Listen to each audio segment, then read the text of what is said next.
வணக்கம். இன்னைக்கு நாம பார்க்க போறது சரித்திரத்தை எல்லாம் எழுதுறதுக்கு ரொம்ப ரொம்ப முன்னாடி இந்தியாவுல மனுஷங்க எப்படி வாழ்ந்தாங்கங்கிற கதை தான். இதை நம்ம ஒரு 3 சீசன் கொண்ட ஒரு சூப்பரான சீரிஸ் மாதிரி பார்க்க போறோம்.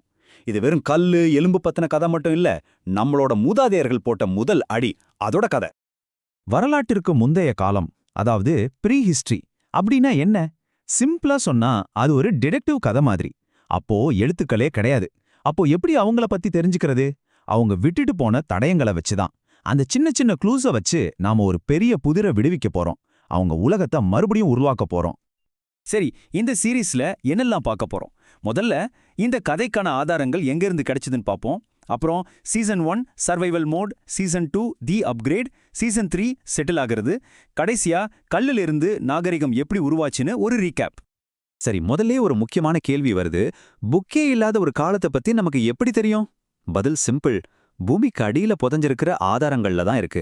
அப்படி என்ன ஆதாரம்? வாங்க பார்க்கலாம். அவங்க பயன்படுத்தின கல்லாலான கருவிகள் அவங்களோட டெக்னாலஜி எப்படி இருந்துச்சுன்னு சொல்லுது.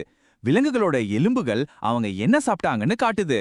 மத்திய பிரதேசத்துல இருக்கிற பிம்பேட்கா குகைகள்ல இருக்கிற பாறை ஓவியங்கள், அடேங்கப்பா, அவங்களோட அன்றாட வாழ்க்கையை அப்படியே நமக்கு ஒரு சினிமா மாதிரி காட்டுது.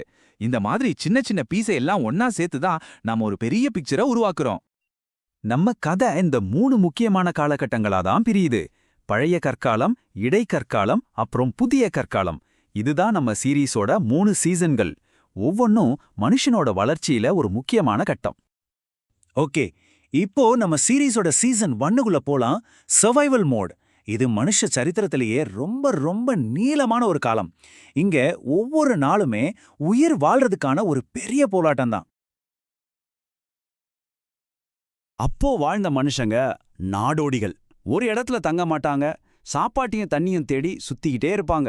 அவங்களோட கருவிகள் எல்லாம் ரொம்ப சிம்பிளா கரடு முரடா இருக்கும். ஆனா அதை வச்சுதான் வேட்டையாடணும், தங்களை பாதுகாத்துக்கணும். இந்த காலகட்டத்தோட இறுதியில் அவங்க கண்டுபிடிச்ச ஒரு விஷயம் நெருப்பு. அடடா, அது ஒரு கேம் சேஞ்சர். குளிரிலிருந்து பாதுகாப்பு, சமைச்ச சாப்பாடு, இருட்டுல வெளிச்சம் எல்லாமே கிடைச்சது. அடுத்து நம்ம சீரீஸோட சீசன் 2 தி அப்கிரேட். இங்கதான் முக்கியமான மாற்றங்கள், புது புது கண்டுபிடிப்புகள் எல்லாம் வருது. சொல்லப்போனா இது ஹியூமனிட்டிக்கான ஒரு பெரிய அப்டேட். டெக்னாலஜில ஒரு பெரிய ஜம்ப் இங்கே தான் நடக்குது. பழைய கற்காலத்தோட அந்த பெரிய கனமான கருவிகளுக்கு பதிலா இப்போ மைக்ரோலித்ஸ்னு சொல்ற சின்ன ஷார்ப்பான பிளேட்ஸ் வருது. இது அம்போட முனையிலையும் ஈட்டியோட முனையிலையும் வச்சு வேட்டையாடும்போது ஹண்டிங் ரொம்பவே ஈஸியா எஃபெக்டிவா மாறுது. இத ஹியூமனிட்டி 2.0க்கான ஒரு சாஃப்ட்வேர் அப்டேட் மாதிரி யோசிச்சு பாருங்களேன். முதல்ல கிளைமேட் கொஞ்சம் சூடாகுது. ரெண்டாவது மைக்ரோலித்ஸ் மாதிரி புது டூல்ஸ் கிடைக்குது. மூணாவது மீன் பிடிக்கிறது, விலங்குகளை பழக்கப்படுத்துறது மாதிரி புது ஸ்கில்ஸ் அன்லாக் ஆகுது. கடைசியா ராக் ஆர்ட்னு ஒரு புது ஃபீச்சரும் வருது. ஆமா, இந்த மேற்கோள் ரொம்ப சரியா சொல்லுது. அவங்க தங்களோட டெய்லி லைஃப குகைச்சுவர்கள்ல வரைஞ்சாங்க. அவங்க தான் கண்டென்ட் கிரியேட்டர்ஸ். பிம்பேட்கா குகைகள்ல பாத்தீங்கன்னா அவங்க வேட்டையாடுறது, டான்ஸ் பண்றது, அவங்களோட சமூகம் எப்படி இருந்துச்சுன்னு எல்லாத்தையும் வரைஞ்சு வச்சிருக்காங்க. ஒரு விதத்துல அவங்க தான் உலகத்தோட முதல் கதை சொல்லிகள். அதுக்கப்புறம் எல்லாமே மாறிடுச்சு. மனுஷ சரித்திரத்தோட போக்கியே புரட்டி போட்ட ஒரு விஷயம் நடக்க போகுது. இப்போ நம்ம சீரீஸோட ஃபைனல் சீசன் செட்டிலிங் டவுன். இங்க தான் மனுஷ வாழ்க்கையோட ரூல்ஸே மொத்தமா மாத்தி எழுதப்படுது. நாடோடி வாழ்க்கை முடிவுக்கு வருது. இது ரொம்ப ரொம்ப முக்கியமான ஒரு தருணம். முதல் தடவையா நாகரிகம் ஹாய் சொல்லுது. இங்கதான் மனுஷங்க ஒரே இடத்துல தங்கி வாழ ஆரம்பிக்கிறாங்க. கிராமங்கள் உருவாகுது. இதுதான் பின்னாடி நகரங்கள் உருவாகிறதுக்கும் நம்மளோட நவீன நாகரிகத்துக்கும் அடித்தளமா அமையுது. எதெல்லாம் இந்த பெரிய மாற்றத்தை கொண்டு வந்துச்சு? முதல்ல விவசாயம், சாப்பாட்டுக்காக அலைய தேவையில்ல. ரெண்டாவது விலங்குகளை பழக்கப்படுத்தினது, இது உழவுக்கும் வண்டி இழுக்கிறதுக்கும் உதவிச்சு. மூணாவது பாலிஷ் பண்ணின கூர்மையான கருவிகள்.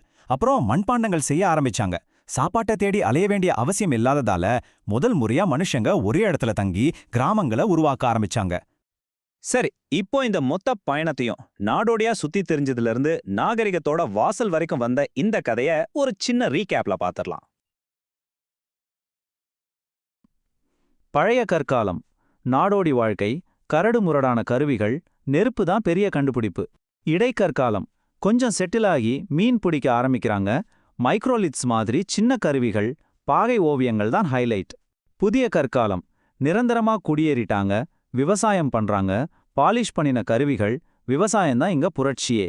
பாத்தீங்களா, உயிர் பிழைக்கிறதுல ஆரம்பிச்சு சின்ன சின்ன அப்டேட்ஸ் செஞ்சு கடைசியா ஒரு புரட்சியே செஞ்சிருக்காங்க நம்ம முன்னோர்கள். கடைசியா ஒரு கேள்வியோட முடிப்போம்.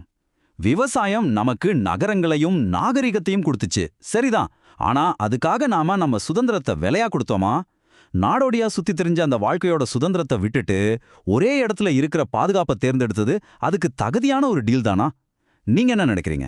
இது அப்போ ஆரம்பிச்ச கேள்வி இன்னைக்கும் நம்மள யோசிக்க வைக்குது.